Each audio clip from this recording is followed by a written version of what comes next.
Ampitomboana amintsika hatrany ry havana ny fahasoavana sy ny fiadanana avy amin'Andriamanitra raintsika sy Jesosy Kristy Tompo. Be faliana mandrakariva ny mbola miaraka aminareo amin'izao alahady maraina faha 7 ny volana Jona taona 2020 izao. Ivavaka isika mialona indrindra antsika ny afatra amin'ity fandarana logos ity. Jesosy misaotra anao zahay fa mbola no asoavinao ka tratra izao maraina izao.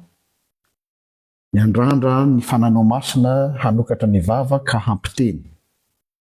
Sorata ao amponay ny teninao ka tsisy akosoka izany satria ianao no manoratra azy.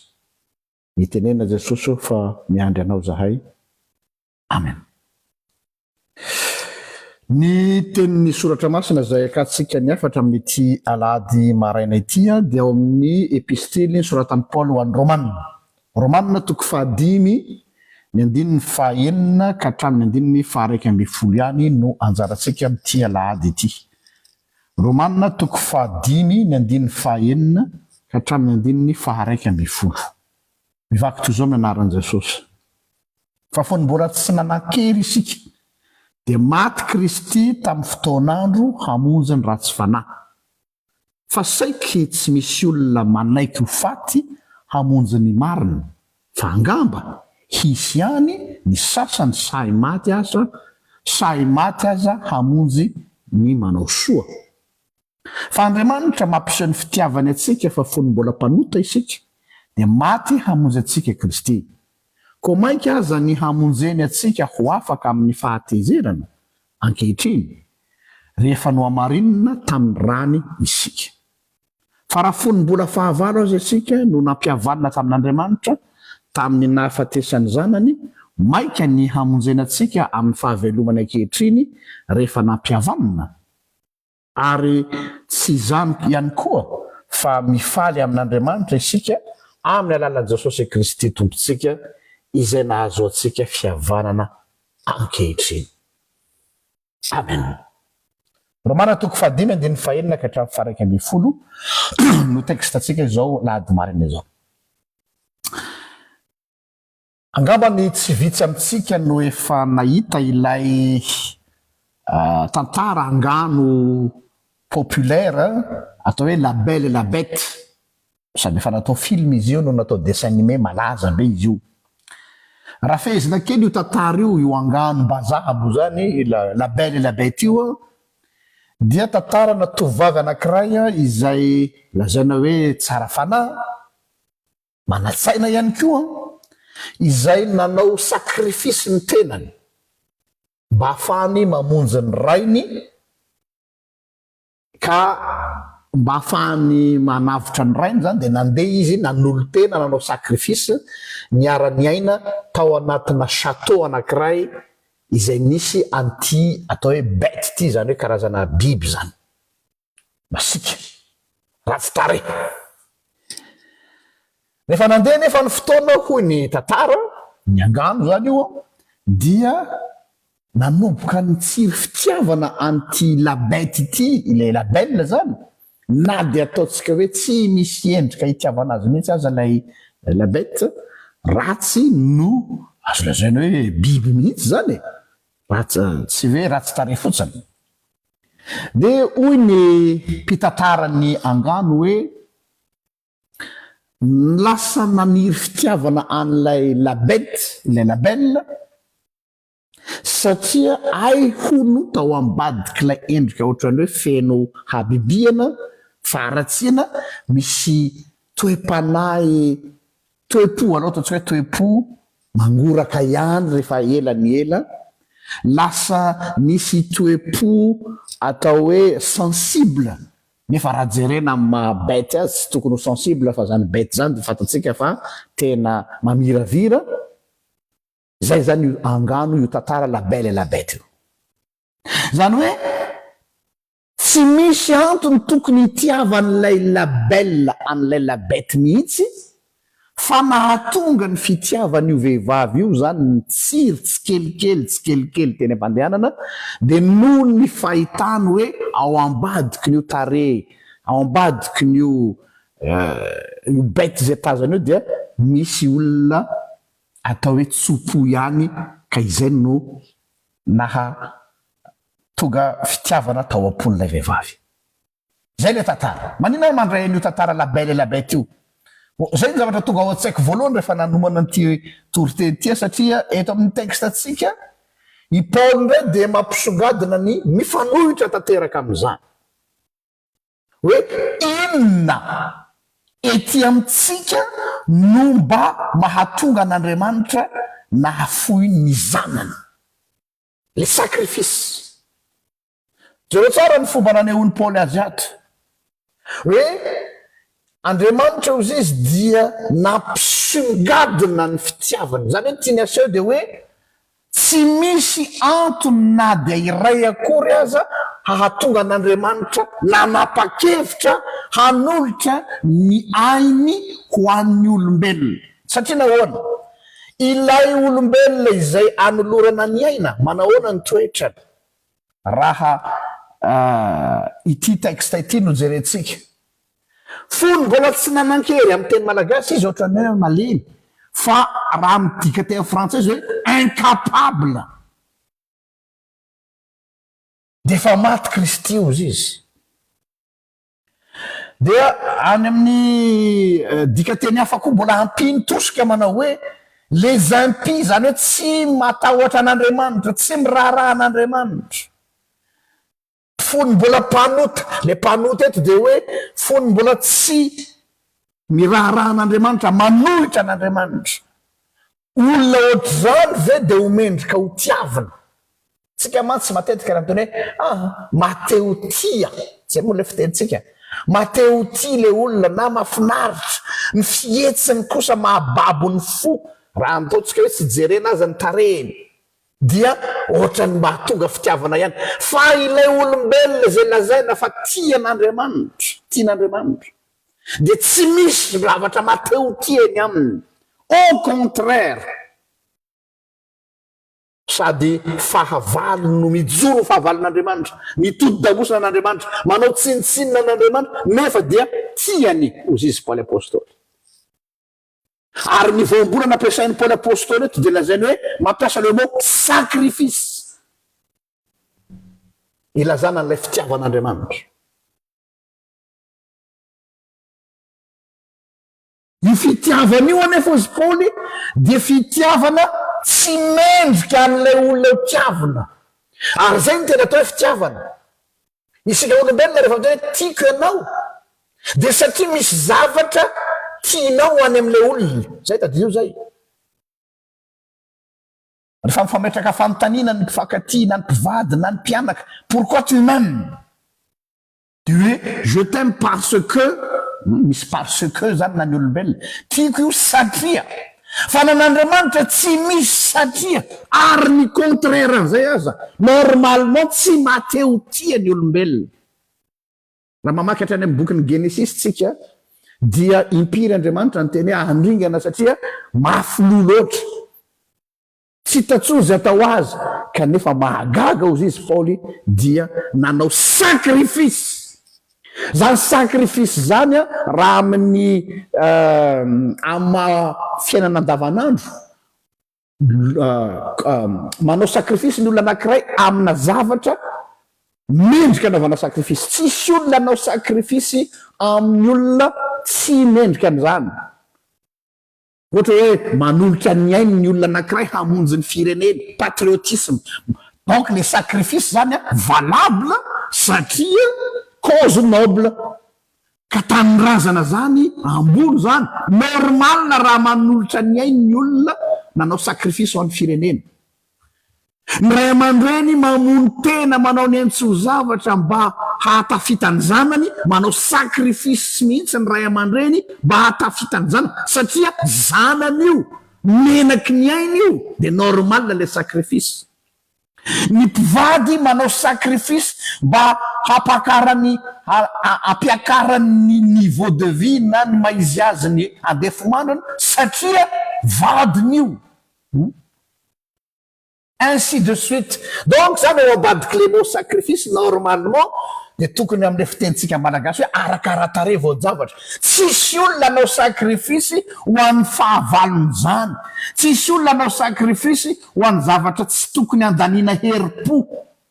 Donc quelque part tsy sakrifisy na tsika olombelona rehefa milaza hoe anao sakrifisy, fa misy domberina ao ambadika hoe anao sakrifisy any ty zanako ty izy atafita azy, fa rehefa tafafity io io ve moa tsy anao valibabenao tsy mba hitsinjo aho mifanterako sy ny sisa na koa na ataontsika hoe tsy manantena domberina direct hoe mba ho reharehan'ny fianakaviana tanareo zay, mba ho tafita de mba hisy vidiny ny herim-poko. Fa nan'Andriamanitra nanao sakrifisy en sachant que ty olombelona naovana sakrifisy tia tsy mahatsapa ny sakrifisy atao azy, tsy mba misy reconnaissance, au contraire ingratitude no azony.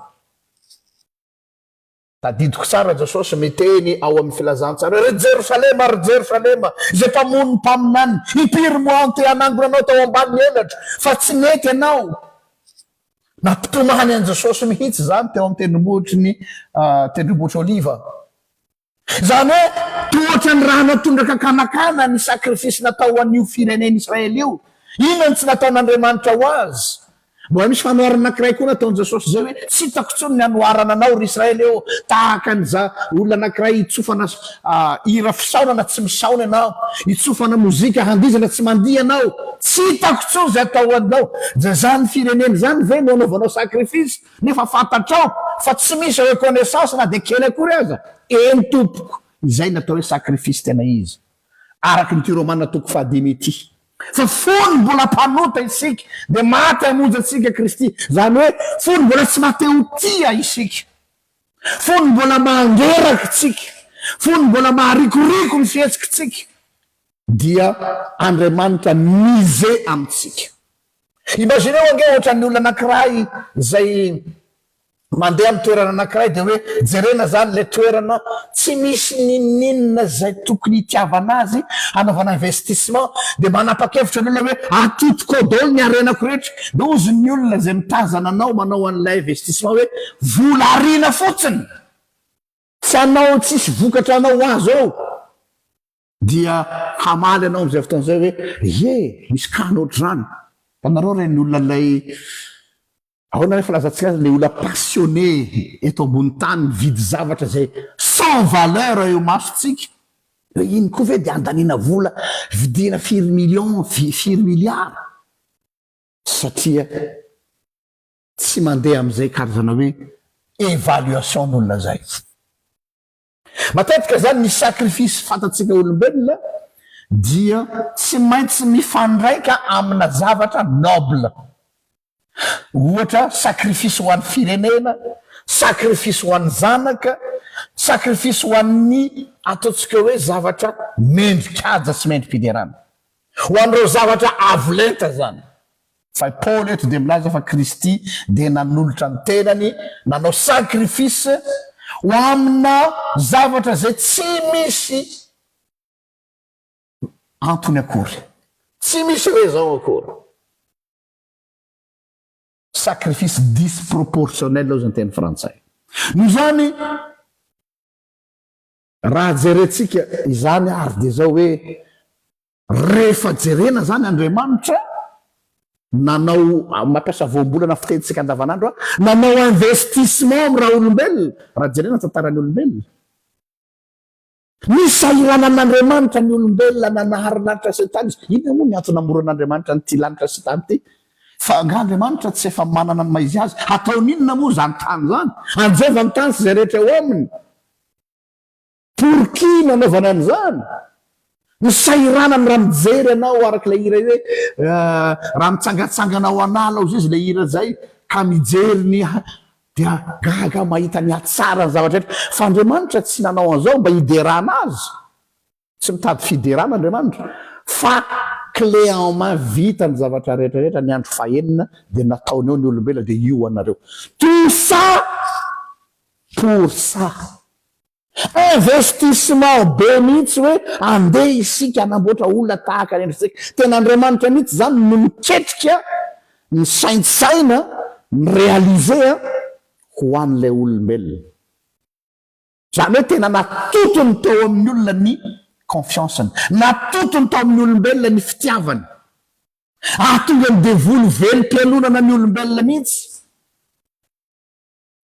hatramin'ny anjely azy ao ny petera voalohany dia misy teny milaza hoe tia ny anjely hodininy zany gaga daholo ny anjely hoe fa maninona no toy zao ny fitiavan'Andriamanitra ny olombelona fa dia inona loatra eny amin'ny raha olombelona no mahatonga an'Andriamanitra matimaty pitia aminy tahaka an'io ohatra antsika ihany koa amin'ny fiainana andavanandro ho an'ny mpifankatinany hoe inona mba hitiavanao an'iny olona iny satria raha ny filazan'ny olona azy dia olona iny dia inona mba hitiavanao mipetraka misy inona mba hitiavanao azy ka normalna le fantanitsika satria natsika olombelona ny fitiavana dia miorona eo amboniny satria tiako ianina satria manam-bola tiako ianina satria malaza tiako ianina satria zanako zany hoe misy antony zany fa nan'Andriamanitra fitiavana tsy misy satria ary zay no mahatonga ny fitiavan'Andriamanitra ho sarotakarina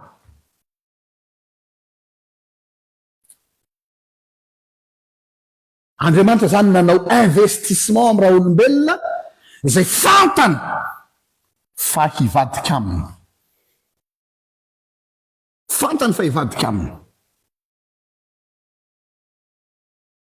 dia avy eo mbola nanaovana investissement anankiray ngeza be mbola tsisy dikany zany avy eo investissement hoe Andriamanitra nalalanitra sy ny tany ho an'ny olombelona zany fa manina ho iaho ny tena faratapo indrindra amin'ny faneho-pitiavan'Andriamanitra dia hoe zaho mihitsy nidina eny ambony tany ka hamonjy azy hana est-ce que ça vaut la peine entre guillemets hoe ilay Andriamanitra goavana ilay Andriamanitra éternel misakirana ho an'ny raha olombelona zay vovoka ka iverina vovoka indray hitanareo hoe proportionnel ve zany atao hoe investissement fitiavana sy hoe fisairanana ho amina olona izay tsy mendrika hisairanana akory ianao zao raha ohatra ka mba misahirana hoe andray vahiny misy vahiny manakaja ho avy eto androany rakizy andao diovina tsara ny trano andao manina tsara ny zavatra fa olo manakaja zany normalna l'investissement na fotoana hery vola satria olo manakaja fa tsy logika investissement na énergie ho an'ny olona fakofakon'olona tsisy zany kanefa dia zany nataon'Andriamanitra zay ny dikany sens hoe sacrifice amin'Andriamanitra raha ny teniny Paoly eto dia mipetraka ny fanontaniana hoe fa inona no mba mahatonga an'Andriamanitra sy zao sy ny lanitra ny se mobiliser ho an'ny raha olombelona izaho zay ratsy izaho zay bande d'incapable izaho zay méprisable izaho zay poussiéreux vovoka ihany fa toy ninona ny tomba bidiko raha izany no sakrifisy ataon'Andriamanitra dia mamaly ny boky ny Isaia manao hoe malala eo imasoko ianao eny be voninahitra sady tiako tiako misy ile any amin'ny tapam-farany hoe eo imasoko raha ny tokony izy ianao tsy misy ilana anao ianao ne fotake ianao ne vovoke fa eo imasoko ny fijerin'Andriamanitra anao mahavarina ianao aza tsy tia ny tenanao mijery fitaratra mba inona moa zay zaha na koa efa tratran'ny matrakazo ny fiarahamonina hoe inona koa zay lahy inona koa zay ndry inona koa zay tena mialatseny amin'ilay fomba fiteny fa zany hoe efa rahabesen'ny olona satria effectivement tokoa misy zavatra azo lazaina hanakianana anao non seulement hanakianana anao fa tena hankahalana anao mitombona ny fiampangana. De nefa oz'Andriamanitra hoe marina daholo zany fa eo imasoko malalako io. Izany teny zany de ampy mandrava ny zavatra rehetrarehetra. Ka am'izay fotoana izay le fitiavan'Andriamanitra dia tsy manaraka logika, tsy manaraka raisonnement émotionnel, fa manaraka raisonnement céleste, ny fijerin'Andriamanitra. Ary io no manafitohina io fijerin'Andriamanitra io, tsy zaka io. Io fitiavan'Andriamanitra io hoe manelingely. Anome ohatra vitsivitsitsika misoratra masina, i Jakoba zao. I Jakoba sy Esau samy miarateraka, samy piralahy kambana. De rehefa tonga ny fotoana farany de Jakoba no fidin'Andriamanitra fa tsy Esau. De raha jerena zany le soan'Andriamanitra, iza le Jakoba? Ilay fetsifetsy ratsy, ilay manditra na mpamitaka, fa tsy ilay Esau zay heverina ho zaza hevitra.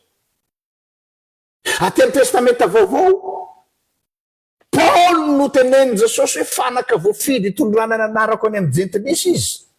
Or c'est un criminel, mpamon'olona, feno rano tanany. De izy nefa nyteneny Jesosy hoe fanaka voafidy. Izay le fijerin'Andriamanitra zay misy no mandrebireby sy manelingelina ny fisainantsika olombelona. Kanefa soa fa toy izany fijerin'Andriamanitra, sinon tsy misy avitra antsika na iray aza.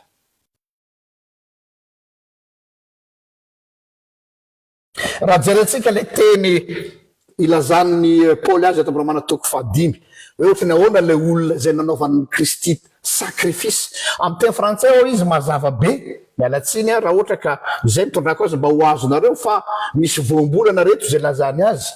Impie, incapable, méprisable. Reo daholo ny voambolana ilazana ny olombelona. Izany impie, incapable, méprisable zany no nanaovana sacrifice. Mba hitanareo mifanentana ve zany? Tsy mifanentana zany.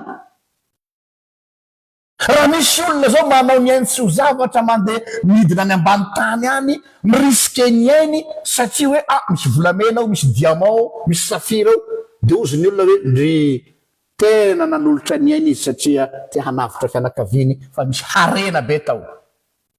Fa tsisy olona anao sacrifice ho an'ny olona tsisy ilana azy zany. Tsisy zany.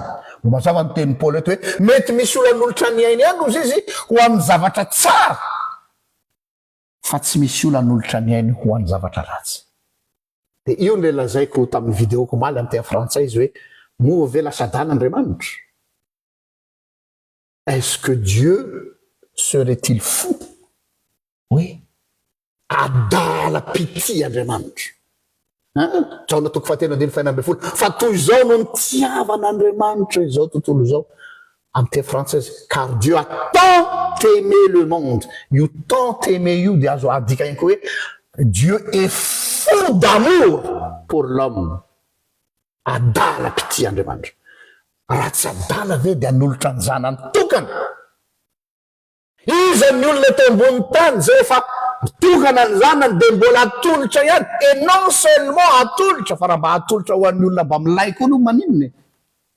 Raha mba atolotra ho an'ny olona manana ny maizy azy koa ka mba maninony, mba arakaratare voajavatra, fa atolotra ho an'ny olona tsisy ilana azy tahaka adala Andriamanitra. Adala Andriamanitra. Satria izay natao hoe fitiavana. C'est un mot io amour io tompoko am'izao andro zao tena ampiasaina n'importe comment. Tsy nareo hoe tsy mahatsikaritra fa dévaloriser misy le teny hoe amour hoe fitiavana. Ary mba tsy lazako hoe dévaloriser tsy misy fotony tsony. Fa amin'Andriamanitra zany atao hoe fitiavana zany de izany zavatra hidécriviavako aminareo zany. Tsy takatry ny saitsika, tsy takatry ny balaplesitsika zany. raha zay nazantsika azy tahaky ny avon'ny lanitra sy ny tany ny avon'ny fisainako sy ny fisainanareo ozy Andriamanitra ny fitiavantsika olombelona fitiavana amin'ny rehefarehefa amin'ny tany mampametra-panontaniana azy mbola azo atao hoe fitiavana ihany ve natsika satsia ka noho zany dia eo no ahitantsika hoe mahavariana fa inona ty amintsika zany ny mahatonga an'Andriamanitra manao zany fa nga dia mba exceptionnel atsika ty nefa dia ilay Andriamanitra masina Jehovah tompony maro ozy ny tenin'ny soratra masina no indro izy ndray no mandady lady izy ndray no mandeha mandondona varavaran'ny fony olona fa madika ny globy normalement lay olona kely entaka normalement lay olona tsisy atokona normalement lay olona maleny no mandeha mitambezo amin'ny matanjaka sy ny manany maizy azy fa natsika indray ny mahery ny lanitra no mandeha mandondona varavaran'ny fony olona karaha misy mihainy feoko dia hiditra ao aminy aho ariary sakafo aminy vonahitra ny eo an'Andriamanitra zay fa aza hatramin'ny taloha indrindra ka ho azy mandrakizay vavaksika saotra Jesosy ony amin'izany teninao zany variana tokoa zay ny amin'ny alehibe ny fitiavanao anay fa mba inona aminay loatra no isahirananao inona ny mba nataonay ho anao ny mafanohitra amin'izany aza nanao tsinitsinina anao ny todi-damosina anao nanenjika anao kanefa dia ireny olona ireny indrindra ny tena mahalasa dalanao handaninao no herim-ponao ary mbola antsonao ho ao anatin'ny fanjakanao ny saotra Jesosy no zany fitiavanao lehibe zany ka dia ampianariko zay hanana fijery toy ny fijerinao satria tsy hanananay zany amin'ny maha olona mpamotanay saotra Jesosy amen Nandray avana fa dia mirary soa antsika rehetra amin'ny ity alahady ity manome fotoananao raha sitrapon'Andriamanitra amin'ny herin-toy zao indray eno matopoka